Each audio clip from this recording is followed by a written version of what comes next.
खुलुमबाय लोगोफोर दै नार्जारि इउटुब चेनेलाव आरोबाव फिन खनसे बरायहरबावबाय लोगोफोर दिनै जोङो मानि सायाव भिडिअ लानानै फैदों नोंथांमोना एसेबाबो थामेल आरो टाइटेलाव नायना मिथिखाबाय जानांगौ दिनै दिनै जोंनिनो आंनिनो फिसायनि बिदा बेवाइयाहाय बेंगालराव खामानि मावहैयोमोन आजि लगे 20-21 बोसोर जाबायमोन आरो बे सेंग्रानिफ्राय मावहैयोमन दा बे बेवाइया मा जादों नोंथांमोना भिडिअखौ ससे नायनानै मोनथिगोन नोंथांमोननो ससे भिडिअ क्लिपखौ देखायगोन आङो बेवाइया मा जादों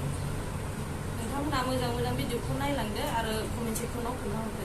दा सोर मानसिया बिदि खालामलांखो बेवाइखौ सोर मानसिया गोदोना हालांखो बेखौ जों दा रावबो मिथिनो मोनाखै आरो दा बेजों लोगोआवहाय सानै थाफायो बिसोरथ' जेबो बारा जाथाराखै बिसोरथ' रायलायनो हाया नङा हाथारो बिसोरथ' बेवाइखौथ' हानायावहाय बिसोरथ' एसेबाबो शब्द मोनदोंबा मिथिदों जानांगौ एसेबाबो मिथियो जानांगौ बिसोरो दा CCTVआवबो रावखौबो हाबनाय नुवाखै होनदों दा सोर जाथावथाव माबोरै बिदि जाखो जों जेबो बुजिनोनो मोनाखै आरो दा मारै बिदि जाखो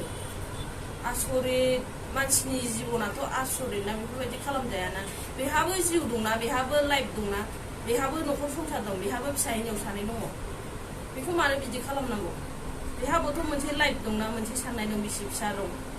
बेखौ मानो एसेबो बुजिदिया मानो बिदि खालामनांगौ दा एथ' सिरियास जानानै थाबाय बेवाइया दा बेखौ बेंगालर मेडिकेल कलेजावहाय एडमिट खालामनानै दङ दा ICUआव दङ ICUआवनो दंथ'यो बर्थमान 31आव जादोंमोन जाथायाहाय 30 मोनायाव जादोंमन बेनि उनाव जोङो 31आवहायसो फुंनि 6टायावहाय खबर मोनदों फुंनि 6टायाव जोङो खबर मोननानै दा हस्पिटालाव लांबाय माबाय बेफोरबायदि खोथाखौ खोनादों आरो हस्पिटालाव लांनानै ICUआव दङ ICUनिफ्राय 4 तारिखआव जेनेरेल वार्डआव बरनदोंमोन बेखौ जेनेरेल वार्डआव बरननानै 5 तारिख मोनायावहाय आरो 4 तारिखआव बरननानै 5 तारिख जेनेरेलाव सानसे थाबाय 6 तारिखआ आरो बे सिरियास जानानै आरो ICUआवनो लांनांगौ जाफिनलायबाय 6 तारिखआवहाय दा बहुद सिरियास जानानै दं आरो बे सिगांथिंबो हादों आरो उनथिंबो हादों गोदोनायावहायनो दा बहुद सिरियास जानानै दङ दा नोंथांमोननि न'खरनाबो बेंगालर बा बबेबा गोजानाव खामानि मावहैयो जों बर' जाथिया बहुद न'खर सलायनो होननानै फिसा फिसौखौ नायनो होननानै बहुद गोजानाव मावहैयो दा सोर मानसिया बेफोरबायदि खालामलांखो बहुद गिथावना आरो सानथावना जाबाय नङा होमबा लोगोफोर नोंथांमोनाबो एसे सानदो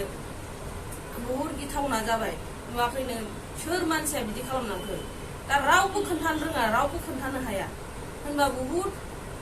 सोर खोन्थागोन बोरै मोनथिगोन जोङो दा बेखौसो जोङो हांख्रायगासिनो बेवाइनि खुगाया माला गेवगोन बेवाइया खोन्थानो हागोन ना हाया खोन्थानो रोंगोन ना रोङा बेनि खुगाया माला गेवगोन माला मोजां जागोन ना जाया बेखौ जोंहा बहुद सोंथि फैबाय आरो मोजां जाबाबो मा कन्डिसन जागोन माबायदि जागोन रायलायनो हागोन ना हाया जों बेखौ बहुद सोंथि फैबाय जों मारै बेवाइनिफ्राय खोथा मोनगोन ना बे खोन्थानो रोंनाय नंला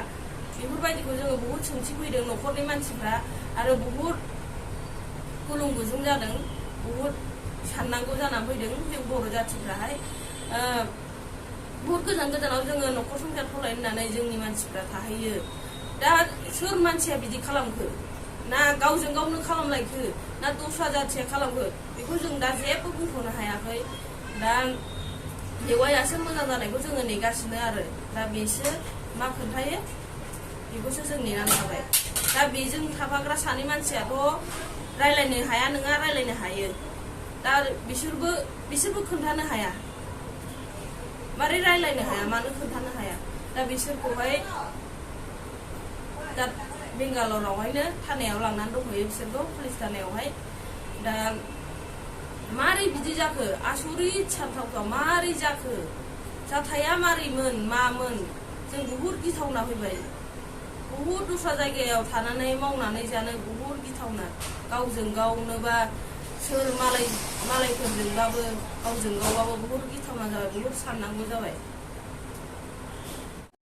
थेंक इउ सो माच लोगोफोर भिडिअखौ जोबजासे नायनायनि थाखाय भिडिअखौ जोबजासे नायलां लोगोफोर